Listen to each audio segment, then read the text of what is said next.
ओम शांति। आज की मुरली का सार। मीठे बच्चे, तुम्हें चलते फिरते याद में रहने का अभ्यास करना है। ज्ञान और योग, यही मुख्य दो चीज़ें हैं। योग माना याद। प्रश्न है, अक्लमंद बच्चे कौन से बोल मुख से नहीं बोलेंगे? उत्तर है, हमें योग सिखलाओ। यह बोल अक्लमंद बच्चे नहीं बोलेंगे। बाप को याद करना सीखना होता है क्या? यह पाठशाला है पढ़ने पढ़ाने के लिए, ऐसे नहीं। याद करने के लिए कोई खास बैठना है। तुम्हें कर्म करते बाप को याद करने का अभ्यास करना है। सुनते हैं मुख्य पॉइंट्स। पहला है, बाप समझाते हैं यह बोल बहुत करके सुने जाते हैं। कहते हैं हमको योग में बिठाओ। अब पाठशाला कोई इसके लिए नहीं है। पाठशाला तो पढ़ाई के लिए है। बाकी ऐसे नहीं यहाँ बैठकर सिर्फ तुम्हें याद करना है। बाप ने तो समझाया है, चलते फिरते उठते बैठते बाप को याद करो। इसके लिए खास बैठने की भी दरकार नहीं। आशिक माशूक कोई खास बैठकर एक दो को याद नहीं करते हैं। काम काज धंधा आदि सब करना है। सब कुछ करते अपने माशूक को याद करते रहो। दूसरा पॉइंट, तुम बच्चे गीत व कविताएं आदि सुनाते हो तो बाबा कह देते हैं यह भक्ति मार्ग के हैं। कहते भी हैं शांति देवा।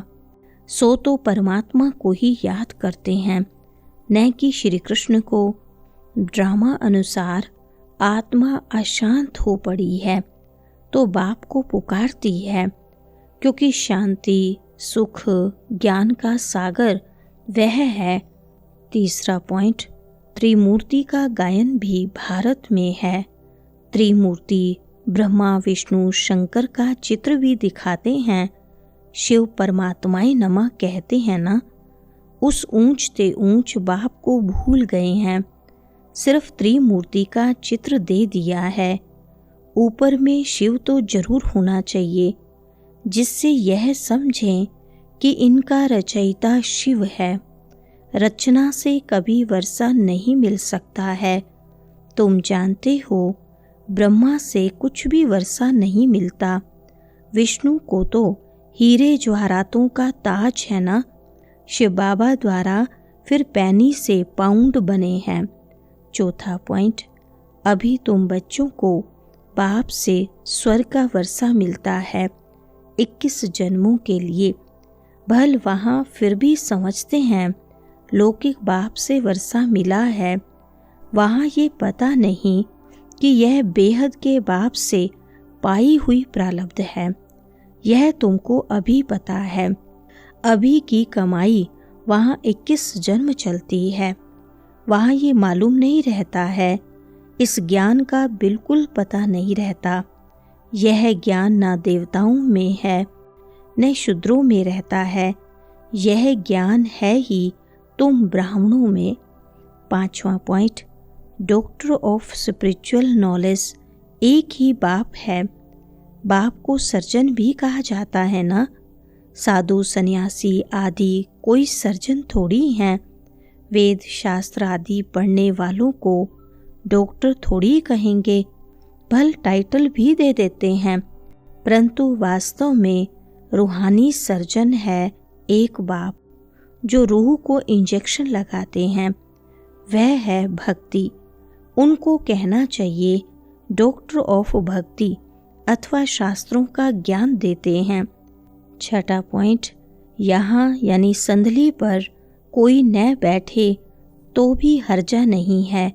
तुम सारा दिन धंधे धोरी आदि में रहते हो तो भूल जाते हो, इसलिए यहाँ बिठाया जाता है।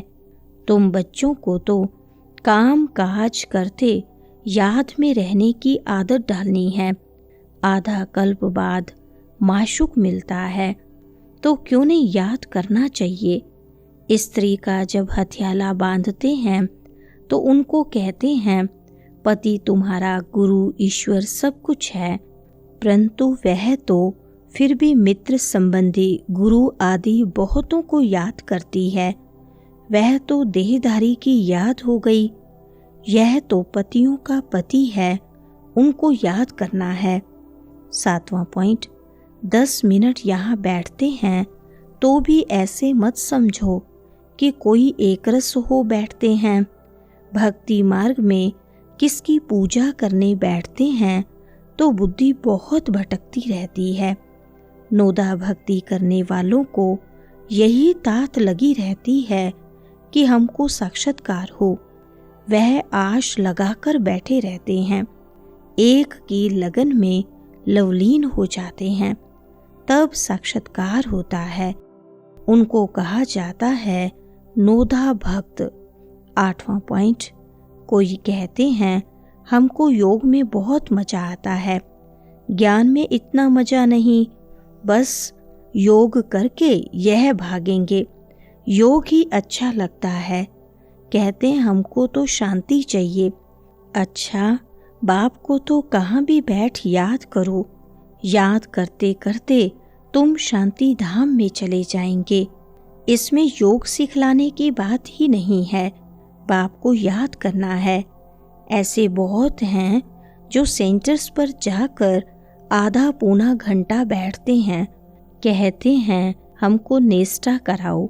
9वां पॉइंट, बाबा मना नहीं करते हैं भल सारी रात बैठो, परंतु ऐसी आदत थोड़ी डालनी है कि बस रात को ही याद करना है। आदत यह डालनी है कि काम काज करते याद करना है। इसमें बड़ी मेहनत है। तुम जानते हो हमारी एम ऑब्जेक्ट है ही लक्ष्मी नारायण बनने की, परंतु पढ़ने बगैर थोड़ी ही बनेंगे। पढ़कर होशियार बनो, प्रजा भी बनाओ, तब लक्ष्मी नारायण बनेंगे।